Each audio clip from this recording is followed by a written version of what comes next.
The RMS Titanic's creation began in the heart of Belfast, Northern Ireland at the Harland and Wolff shipyard. In 1909, under the guidance of shipbuilder Thomas Andrews, the Titanic was conceived as a ship that would exceed all expectations, larger, more luxurious, and more technologically advanced than any vessel before it. The Titanic was not merely a ship, it was a symbol of mankind's aspirations. Conquer the seas, an emblem of modernity, grandeur, and innovation. The vision for the Titanic was born out of a growing demand for luxury transatlantic travel and the desire to compete with other ocean liners that were gaining popularity at the time. The White Star Line, one of the most prominent shipping companies in the world, decided to build a fleet of ships that would redefine luxury travel and secure their dominance in the oceanic industry at the time. Other companies like Cunard were already leading the way, with their luxurious liners such as the Lusitania and Mauritania, which could not only carry passengers in extreme comfort, but also offered unmatched speed. White Star Line, however, wanted to offer something different, something beyond speed and utility. They wanted to create a ship that would combine unparalleled luxury with size, comfort, and grandeur. The scale of the Titanic's construction was staggering, with over 15,000 workers laboring tirelessly at the shipyard. Harland and Wolff, one of the largest shipbuilding companies in the world, was tasked with constructing the Titanic alongside her sister ships, the RMS Olympic and the RMS Britannic. The design of the Titanic was a collaborative effort among a team of engineers, architects, and designers.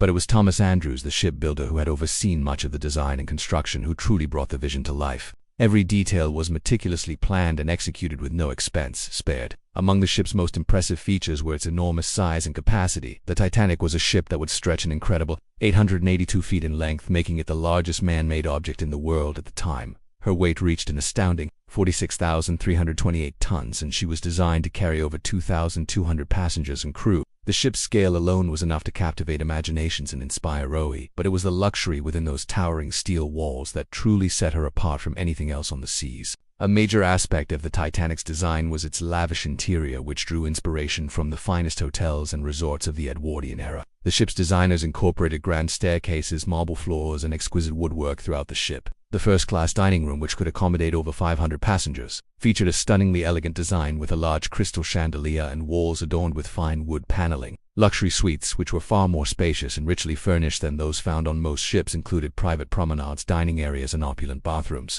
The Titanic's first-class accommodations were so grand that they could rival any hotel in the world. Designed to cater to the most elite passengers, the suites were equipped with every possible luxury, from Turkish baths to private promenades. The ship even boasted a squash court, a swimming pool, and a fully equipped gymnasium. But it was not only the upper class that benefited from the ship's amenities. The Titanic also boasted significantly improved facilities for the lower classes. For third-class passengers, the ship offered better conditions than what was typical of most ships at the time.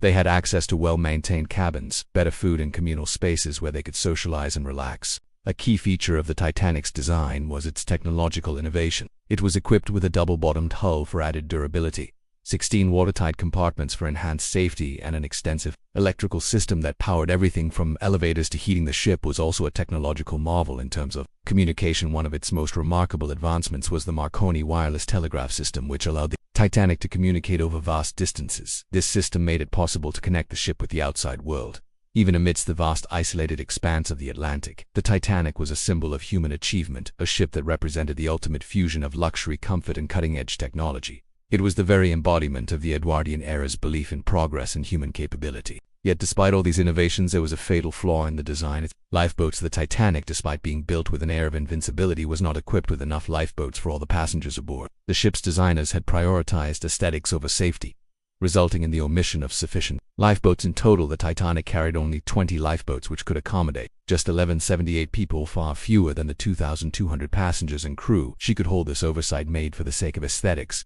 would prove to be one of the ship's most devastating design flaws. The belief that the Titanic was unsinkable led to a false sense of security among passengers and crew alike, leaving them unprepared for the disaster that would strike just days into her maiden voyage. As the ship neared completion, there was a sense of excitement and anticipation surrounding its launch. The Titanic was heralded as the unsinkable ship, a marvel of modern engineering and design. This reputation was fueled by the media, who were eager to promote the Titanic as the pinnacle of technological achievement. The ship's maiden voyage, which was set to depart from Southampton, England, and make stops in France and Ireland before crossing the Atlantic to New York, was one of the most anticipated events of the century. Passengers clamored to secure their tickets aboard the Titanic, eager to experience the height of luxury and to be part of history. In the months leading up to the Titanic's departure, the ship's builders and designers worked tirelessly to put the final touches on the ship, making sure everything was perfect. The ship was a masterpiece, and its launch was a defining moment in both the history of and the history of human ambition. Little did anyone know, however, that the Titanic's story would soon turn from triumph to tragedy, and that the promise of safety and luxury would be shattered by a series of unforeseen events that would lead to the ship's fateful collision with an iceberg. For the privileged few who boarded the Titanic in first class, the ship promised an experience of unparalleled luxury. The first-class accommodations were nothing short of extraordinary, designed to provide a level of comfort that was unheard of at the time. As these passengers embarked on their journey, they were greeted by the opulent grandeur of the ship, including the ship's most iconic feature, the grand staircase. Made from the finest oak and surrounded by an ornate glass dome, the staircase was a work of art that symbolized the sheer extravagance of the Titanic. Dining aboard the Titanic was an experience in itself. First-class passengers dined in a lavish dining saloon that could seat over 500 guests. The meals were prepared by some of the finest chefs of the era, with multi-course menus featuring delicate dishes like smoked salmon, lamb, and exquisite desserts. Chef Auguste, known as the King of Chefs, consulted on the ship's menu, ensuring that only the best food would be served. In addition to dining, first-class passengers enjoyed access to world-class amenities, including a fully equipped gymnasium and a swimming pool. The ship also featured a Turkish bath, a cafe, and even a library stocked with books from renowned authors. The ship's design took inspiration from the grandest hotels and resorts of the time, offering passengers a range of activities from ballroom dancing to reading in a quiet sunlit room for those seeking relaxation or socializing. The Titanic offered unparalleled luxury that catered to every need. Despite all of this opulence, however, the Titanic's passengers were blissfully unaware that their voyage was far from safe. The tragic irony of their experience lies in the fact that they, unlike the lower-class passengers, were provided early warnings of the ship's plight and the necessary means to survive, yet many would still perish for the first-class passengers. The Titanic was a world of splendor, but the final hours would reveal how fragile this illusion truly was. While the first-class passengers enjoyed unimaginable luxury, the third-class passengers aboard the Titanic were the hard-working immigrants, laborers, and hopefuls seeking a better future for these passengers. The Titanic was not a floating palace, but a vessel of possibility, a means to escape the hardships of their lives in Europe and build new ones in America. The third-class passengers, many of whom came from Ireland, Sweden, and Italy, had modest cabins typically shared by 2 to 6 people. These cabins, though simple, represented a significant improvement over other ships of the time, offering heated rooms and better sleeping conditions than the traditional steerage class. In terms of amenities, third-class passengers enjoyed communal spaces where they could socialize and find camaraderie among their fellow travelers. Music, dance, and shared meals became a source of comfort and a way to endure the long journey. One such group of third-class passengers was the Goodwin family, who were traveling with their 8 children to start a new life. In America, the close quarters encouraged bonds of solidarity, and many of these families found joy in the simple pleasures of the voyage. For passengers like 19-year-old Kate Gilner, the Titanic was a hopeful gateway to a better life. Her excitement on boarding the ship was palpable as she looked forward to the future with optimism. However, for all the modest comforts offered the Titanic's passengers found themselves in a perilous situation when the iceberg struck. While first-class passengers were alerted promptly and given access to lifeboats, the third-class passengers were left in the dark. The ship's lower decks were poorly marked, and many passengers struggled to navigate the narrow, cluttered corridors, where still social barriers built into the very structure of the ship meant that these passengers were left behind in the confusion and chaos that followed the collision for them. The Titanic was not just a ship of dreams, but a tragic symbol of how social class determined who would survive and who would perish. As the RMS Titanic sailed through the icy waters of the North Atlantic on the night of April 14, 1912, the ship, still considered unsinkable by its passengers and crew, was at the height of its journey. But at approximately 11:40 p.m., a catastrophe struck that would forever change maritime history. Lookouts Frederick Fleet and Reginald Lee, stationed in the crow's nest, spotted an iceberg ahead. But by the time the ship's crew reacted, it was too late. The Titanic collided with the iceberg, scraping along its starboard side and causing immense damage. The impact was not immediately understood by the passengers aboard, as the ship's designers had insisted that the Titanic was practically unsinkable. To the unaware, the bump felt more like a mild inconvenience.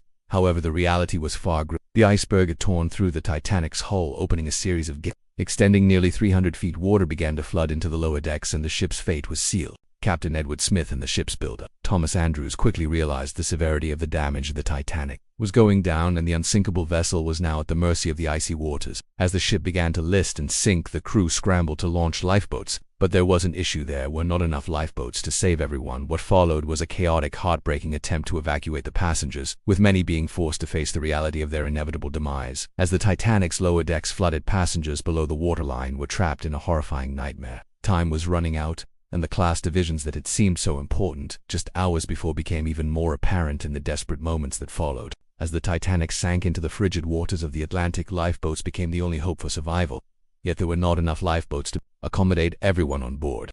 The ship had a capacity for over 3,000 people, but it only carried 20 lifeboats which could hold a maximum of 1178 people. This severe shortage meant that many lives would be lost that night due to the inadequate lifeboat capacity. The women and children first protocol, often cited as the rule for lifeboat launches, was implemented to some degree, but was not universally followed. Some officers, like First Officer William Murdoch, adhered strictly to the rule, while others made decisions based on proximity to women and children. Lifeboats were launched in a haphazard manner, with some leaving half empty while others were packed to capacity. Lifeboat 7, the first to launch, had a capacity of 65, but only carried 28 people. Lifeboat 1, designed to hold 40, left with just 12 passengers, including J. Bruce May, the managing director of White Star Line, who became the subject of controversy for his decision to save himself while others perished. In the midst of this chaos, there were numerous acts of heroism. The Titanic's band, led by Wallace Hartley, continued to play to soothe the passengers. Their final song, "Nearer My God to Thee," has become a haunting symbol of the ship's tragic end. While the band played, women like Molly Brown, also known as the Unseen Woman, took charge in the lifeboats, encouraging those around her to row and keep warm. Additionally, Fifth Officer Harold Lowe exhibited extraordinary bravery by returning to the sinking ship in Lifeboat 14 to rescue survivors, a rare act of selflessness in the chaos. Despite the heroism and courage, the reality was grim. By 2:20 a.m., after more than 2 hours in the icy waters, the Titanic succumbed to its fate. The last of its lights flickered and went out as it disappeared beneath the waves, leaving behind an eerie silence and a legacy of loss that would forever be etched in history. The Titanic disaster became one of the deadliest maritime tragedies in history, claiming over 1,500 lives. It prompted immediate investigations, including the U.S. Senate inquiry led by Senator William Alden Smith and the British Board of Trade inquiry led by Lord Murray. These inquiries revealed key issues, including the lack of sufficient lifeboats, failure to heed iceberg warnings, and the ship's speed, which had been maintained despite ice warnings. The Titanic's sinking exposed stark inequalities, as first-class passengers were prioritized for lifeboats, while many third-class passengers were left behind. In 1914, the International Convention for the Safety of Life at Sea was established, requiring ships to carry enough lifeboats for everyone aboard. This became one of the most significant reforms resulting from the Titanic disaster. The tragedy also led to the adoption of the SOS distress signal, replacing the Titanic's earlier use of the CQD signal.